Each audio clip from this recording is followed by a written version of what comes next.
Hi friends, ಏಕೆ ಕಿಚನ್ಗೆ ಸ್ವಾಗತ. ಇವತ್ತು ನಾನು ತುಂಬ ರುಚಿಕರ ಹಾಗೂ ಡಿಫ್ರೆಂಟ್ ಆಗಿರುವ ಬ್ರೆಡ್ ಬರ್ಫಿ ಹೇಗೆ ಮಾಡೋದಂತ ತೋರಿಸ್ತೇನೆ.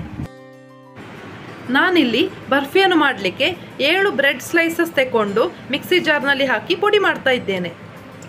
ಈ ರೀತಿ ಸ್ವಲ್ಪ ತುಂಡು ತುಂಡಾಗಿ ಮಾಡಿಕೊಂಡ್ರೆ ಸುಲಭವಾಗ್ತದೆ.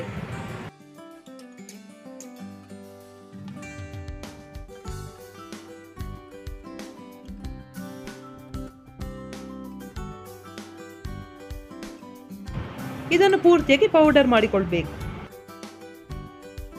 ಪುಡಿ ಮಾಡಿದ ಬ್ರೆಡ್ ಅನ್ನು ಬದಿಗಿಡುವ. ಈಗ ಒಂದು ಬಾಣಲೆಯಲ್ಲಿ ಅರ್ಧ ಕಪ್ನಷ್ಟು ಸಕ್ಕರೆಯನ್ನು ಹಾಕಿ 2 ರಿಂದ 3 ಟೇಬಲ್ ಸ್ಪೂನ್ ಅಷ್ಟು ನೀರನ್ನು ಹಾಕಿ ಕರಗಿಸಿಕೊಳ್ಬೇಕು.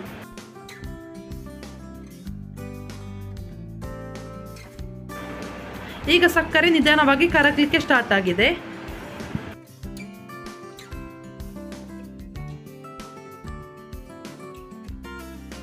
ಇದು ಪೂರ್ತಿಯಾಗಿ ಕರಗಿ ಈ ರೀತಿ ಕುದಿಲಿಕ್ಕೆ ಸ್ಟಾರ್ಟ್ ಆಗಬೇಕು.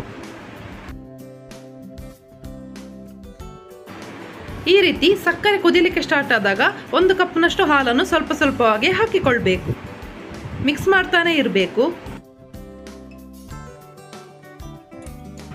ಬೇಕಿದ್ರೆ ಸಕ್ಕರೆ ಸ್ವಲ್ಪ ಕಂದು ಬಣ್ಣ ಬರುವ ತನಕ ಇಟ್ಕೊಳ್ಬಹುದು. ಹೀಗೆ ಮಾಡೋದ್ರಿಂದ ಬರ್ಫಿಯ ಕಲರ್ ತುಂಬಾ ಚೆನ್ನಾಗಿ ಬರ್ತದೆ.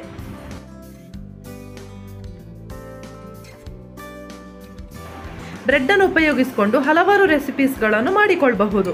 Bread pakoda, bread masala, bread upkari, ಹೀಗೆ ಹಲವಾರು ರೆಸಿಪೀಸ್ಗಳನ್ನು ಸುಲಭವಾಗಿ ಮಾಡಿಕೊಳ್ಳಬಹುದು.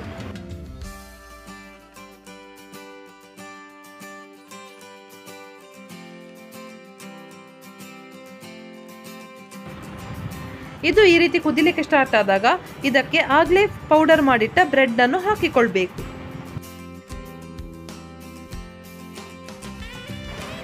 ಈ ರುಚಿಕರವಾದ ಬ್ರೆಡ್ ಬರ್ಫಿ ಮಾಡಲು 15 ರಿಂದ 20 ನಿಮಿಷ ಸಾಕು. ಯಾರು ಬೇಕಾದರೂ ಸುಲಭವಾಗಿ ಮಾಡಿಕೊಳ್ಳಬಹುದು.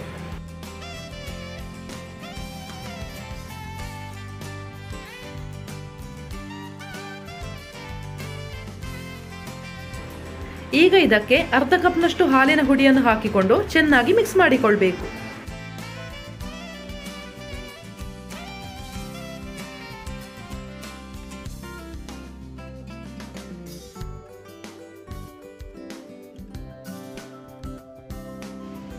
ಈಗ ಇದಕ್ಕೆ 2 ರಿಂದ 3 ಸ್ಪೂನ್ ಅಷ್ಟು ತುಪ್ಪವನ್ನು ಹಾಕಿಕೊಳ್ಬೇಕು.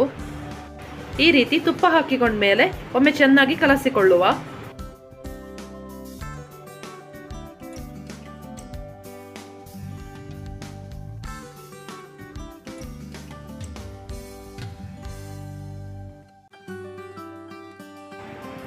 ಈ ಮಿಶ್ರಣವು ತಳ ಬಿಡ್ಲಿಕ್ಕೆ ಸ್ಟಾರ್ಟ್ ಆದಾಗ ಇದನ್ನೊಂದು ಗ್ರೀಸ್ ಮಾಡಿದ ಪಾತ್ರೆಗೆ ಹಾಕಿ ತಣ್ಣಗಾಗ್ಲಿಕ್ಕೆ ಇಡಬೇಕು.